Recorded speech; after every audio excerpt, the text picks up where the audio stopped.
Salut à tous! Avant-match, 48 heures avant le match de la Champions League. Comme depuis plusieurs années, même si ça fait 4 ans que ça dure cette histoire, avec Paris, où on est sûr de rien, parlons pas des autres clubs français en Coupe d'Europe, je vous dis à part des coups de folie, la saison dernière, je vous dis Lyon, qu'on n'attendait pas à ce niveau-là, qui élimine la Juve et Man City, avant de se faire éliminer en demi par le Bayern, mais ils ont mouillé le maillot. Voilà, vous voyez ce que je veux dire? C'est ou le Monaco de 2017. Même si on avait des certitudes, même si on se disait, allez, même s'ils se font sortir, ils auront tout donné. Lyon, Monaco 2017, c'était le cas. T'étais pas énervé. Avec Paris, alors que je vous dis, des clubs en demi-finale de Ligue des Champions français, ça se compte sur les doigts d'une seule main sur les 15-20 dernières années. Mais avec Paris, c'est la locomotive, c'est le club le plus puissant. Et si tu te fais éliminer, comme ça doit être régulièrement le cas, puisque même le Bayern, même le Real, même le Barça, même Liverpool ne vont pas en finale de Ligue des Champions tous les ans au cours des 20-25 dernières années. Donc oui, oui, oui, ils sont tous éliminés à un moment donné. Mais avec le côté, on est tombé sur plus fort, ou alors on est passé à un chouïa, putain, le regret, ce regret. Avec Paris, depuis la remontada, c'est juste de mauvaises surprises. C'est juste, on ne sait pas à quoi s'attendre avec ce club. Ils ont les moyens, nom de Dieu de merde, ils ont les moyens. Sur le papier, c'est une armada.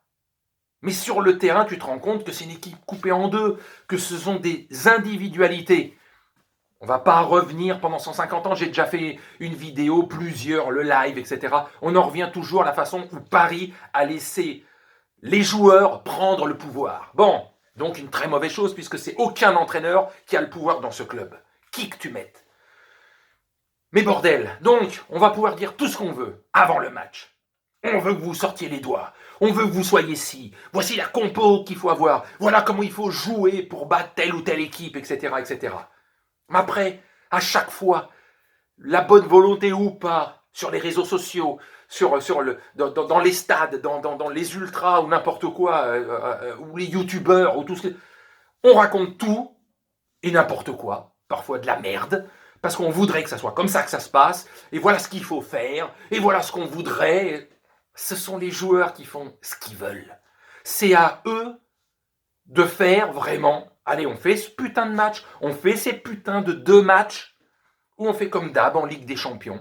On fait un bon match aller ou un bon match retour, mais l'un des 2 matchs est pourri, quoi. La preuve, ça a remis le coup, ça a refait le coup pour la énième fois avec le Barça. Incroyable match aller, match pourri, surtout la première mi-temps. Match pourri, match retour terrifiant dans comment ils se sont fait bouffer la gueule, quoi. C'est pas possible qu'à chaque fois, vous ne pouviez pas être constant, un coup médiocre, un coup très bon, mais pas un coup très bon, un coup minable. Ça peut pas aller au bout comme ça. Et avec vous, c'est toujours pareil. C'est toujours pareil. Le Final 8, c'est ce miracle qui a fait que un seul match, pas de match aller, match retour, un seul match, et vous êtes allé en finale. Voilà, les autres grands clubs n'y sont pas allés, donc on peut compter, je le répète, de dire Paris y est allé, mais ce n'étaient pas les mêmes adversaires non plus. Et donc, à chaque fois, chaque saison, on n'a aucune certitude, on ne sait pas. On va dire oui, on a confiance, ou non, on n'a pas confiance, mais le fait simplement de dire, voilà, ils vont tout donner, ça passe ou ça casse, mais on sait qu'ils ont les moyens de. Maintenant, ils seront tombés ou sur plus fort, sur l'ensemble des 2 matchs, ou je vous dis, ça s'est passé à un poil de cul, quoi. Mais c'est jamais, jamais comme ça avec Paris. C'est pour ça que c'est chiant. C'est pour ça que, heureusement que je ne suis pas un ultra de ce club ou d'autres clubs, parce que, je vous dis, ça saute une balle dans la tête que tu sois supporter de tel ou tel ou tel. En France, je parle, en France, parce que franchement, t'as plus de déceptions dans ta vie que de grandes joies. Plus de déceptions. Donc voilà. Euh, on va suivre, évidemment, avec passion. Après, ça sera soit c'est de la folie parce qu'ils auront fait le match qu'on attendait, qu'on se dit mais pourquoi vous ne faites pas ce genre de match tout le temps ou alors le plus souvent possible parce que vous voyez que vous en avez les moyens, bordel. Pourquoi vous nous faites des matchs de merde régulièrement alors que vous avez les moyens de tenir tête à tout le monde ou de dézinguer tout le monde, notamment en Ligue 1, mais vous ne faites pas les matchs qu'il faut et en Ligue des Champions, vous pouvez faire ce genre de match comme au Barça, mais vous en faites 1 sur 4 comme ça. Alors voyons voir ce qu'ils vont donner contre le Bayern. C'est une vraie référence absolue. Soit ils réalisent l'énorme exploit et on dira bravo, mais rien ne sera gagné parce qu'il y aura les demi-finales derrière et ça sera tout aussi compliqué. Où ils vont tomber sur plus fort, ils vont se faire défoncer quoi. Et on va dire, mais Paris n'y arrivera jamais. C'est pas possible. On peut tout penser avant le match. Parce qu'avec ce club, il n'y a aucune certitude. Ça peut être génial comme complètement naze. En quelques jours, en quelques semaines. C'est pas possible. La régularité. C'est les grands clubs qui ont ça. La régularité. Pas un coup c'est bien, un coup c'est pourri. Tu vas jamais au bout comme ça. Jamais. La preuve, ça fait 9 ans qu'ils sont là, les Qataris. La Ligue des Champions, elle n'y est toujours pas, quoi.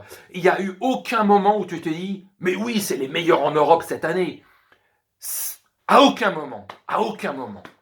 Parce que c'est les joueurs responsables. Nous, on peut dire tout ce qu'on veut, on peut souhaiter tout ce qu'on veut, on voit ce qui ne va pas, mais on a l'impression qu'eux ne voient pas quand c'est des joueurs immatures dans leur tête, qui pensent plus à Fortnite qu'à jouer au foot, se blesser, être suspendu, enfin, voilà, toujours. Des blessures, il y en a partout, mais tu te rends compte que les équipes sont fortes mentalement, malgré les blessures. Dans les autres grands clubs, ça tient la route. Ici, tu as l'impression que, voilà, si les titulaires ne sont pas là, c'est la mort. Mais les titulaires, on ne peut pas leur faire confiance parce qu'ils merdent régulièrement pour blessures, suspensions, etc., etc. Aïe. Bon, allez, enthousiasme ou pas enthousiasme, on va bien voir ça. Allez, salut.